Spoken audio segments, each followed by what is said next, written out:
Watergate is a fun little incident. Now, the first thing we need to talk about, what is Watergate? Was it real? Was it made up? It's a complex. This is the Watergate complex. It has a headquarters, has a doctor's office, etc. And there's a break-in at this time to get a hold of some stuff. Okay. So first off, Daniel Ellsberg's psychiatrist is here. Nixon is very paranoid. He wants to find out, does Ellsberg have something on him that could affect his reelection? And lastly, Nixon is so paranoid with his enemies list that he wants to be able to hand-pick his opponent. And so they're going to get dirty little tricks. This is why they nicknamed him Tricky Dick Nixon, to kind of just force the other opponents out and have to deal with that and hand-pick his opponent. His hand-picked opponent in 1972, because of his enemy list and being paranoid, is named George McGovern. Sounds like President McDonald's. George McGovern's a nice enough man. There's no problem with that. However, he's not the best candidate. The other candidates have to drop out because of these, now we know, tricks that Nixon pulled and they had to cover, all right? So what happened the day of the Watergate break-in, okay? We've got to go back and talk about this. The Attorney General of Nixon's thing, John Mitchell, will resign, and he'll take up a post on what is called CREEP. CREEP in 1972 was the campaign to re-elect the president. All right, follow me. It gets really weird here. So under CREEP, there was a little sidebar organization they called the Plumbers. And the Plumbers were to stop any leaks, like Daniel Ellsberg. This is getting weird, so follow me. The Plumbers creep into Watergate to stop leaks. Yes, it gets weirder. So these plumbers are caught, and they think they're burglars. So they're going to go before people, etc. And they're in no way does this look bad on the president. Then we find out a juicy little tidbit. A former plumber writes a letter to a judge named John Sirica. He doesn't want to go to prison time because he's a former CIA agent. And he goes, I'll give you names in return for a reduced sentence, something like that. And so the biggest name they mention is John Dean. Now, John Dean was the White House legal counsel. He's the attorney, okay? And so, if you know anything, people who don't do well in jail are pedophiles and lawyers, okay? And spousal abuse people. They don't do well in jail. People don't like them. So John Dean, kind of nervous here, and he begins to sing like a canary and give all kinds of names. But probably the most important one was a guy named H.R. Haldeman. And H.R. Haldeman was the White House chief of staff. That means he basically controlled who came in, who came out. So, what we need to know is, was there any point in time when the plumbers were mentioned in the White House by Haldeman to Nixon that he knew about? Okay?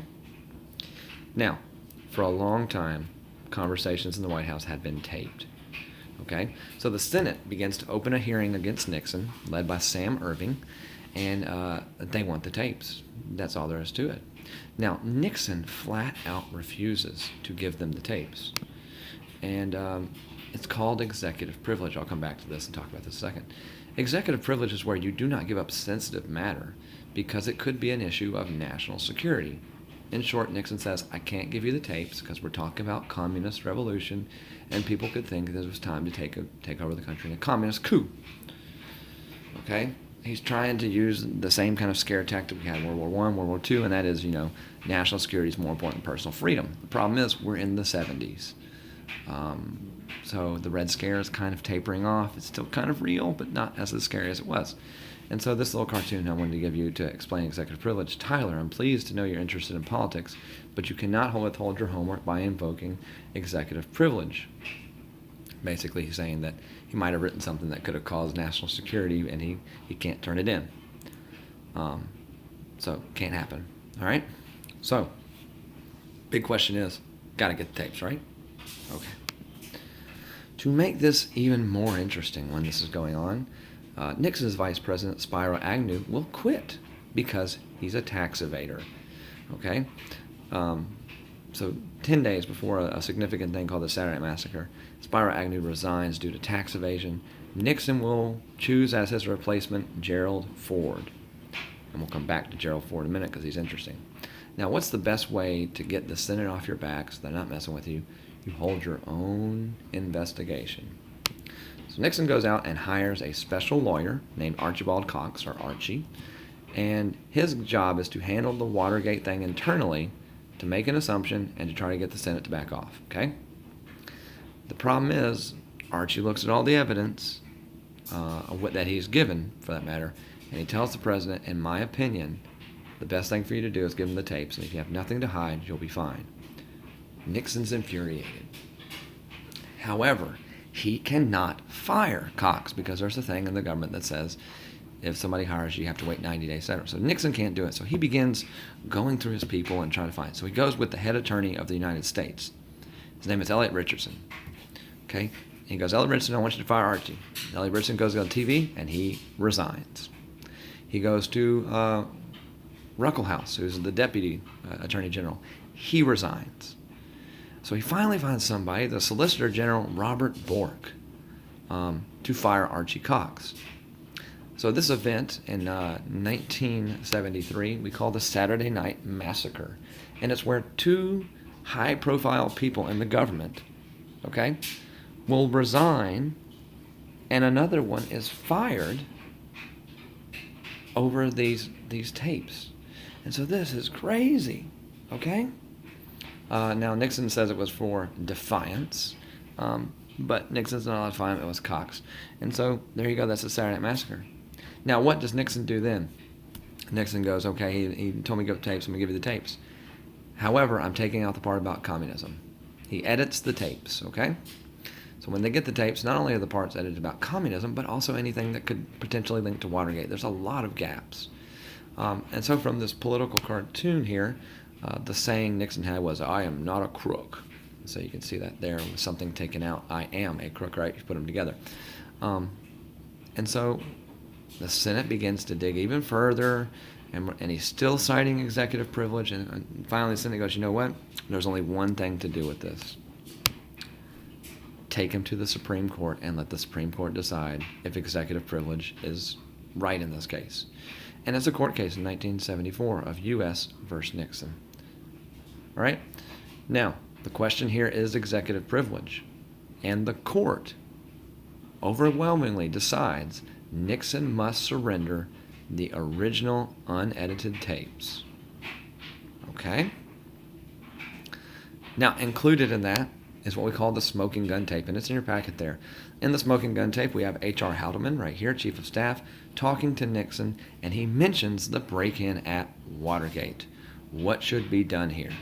And Nixon basically orders the CIA to impede the investigation of the FBI and Watergate.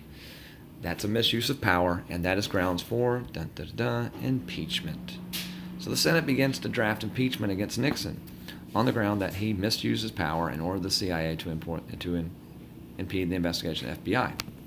Now, here, this is my favorite thing of the impeach Nixon. Somebody went and got a U-Haul and parked it out front. And, there you go. There were also bumper stickers that were made to impeach Nixon. And so Nixon sees this coming, right? However, still under impeachment, I want you to get this. In 1974, before he can be impeached, Nixon goes on TV and goes effective immediately. I, Richard Nixon, resign as President of the United States. He then gets up on Air Force One, he throws up his deuces, and him and his wife fly away. Now, is he punished? We'll have to wait till tomorrow to discuss that, all right? Now, the interesting thing is who takes over? His name is Gerald Ford.